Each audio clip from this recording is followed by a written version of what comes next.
Bwana Wambua, na yeye amekuwa steady nyuma ya Kalonzo Musyoka, amekuwa steady nyuma ya Baba na Azimio, na tuko hapa kama wanaazimio kusema asante kwenu, asante kwa Wiper Democratic Movement kuwa steady, na asante kwa kiongozi Kalonzo Musyoka kuwa steady nyuma ya Baba.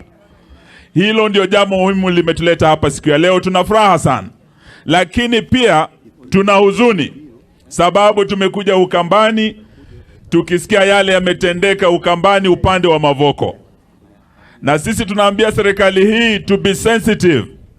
Instead of bringing down the prices of fuel, the prices of food na gharama ya maisha, they are bringing down houses ya poor Kenyans ambao hawana makao sasa. They are bringing down churches ambazo zinasaidia kuleta amani katika eneo letu hili. So leo tuko hapa kusema asanteni, poleni kwa yale yamefanyika, na tutaendelea kusimama nanyi muendelee kusimama nasi. Asanteni, Mungu awabariki. Haya, makofi kwa waziri Wamalwa. Wacha nialike Mheshimiwa Edith Nyenze kabla sijatoka, ili aje na atambue wa bunge la National Assembly wale ambao wako hapa.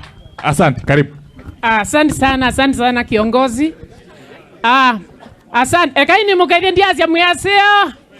Ngeti linze beni, asante sana. Naye ni maitu makwenda na ningutambua aheshimiwa maitwele.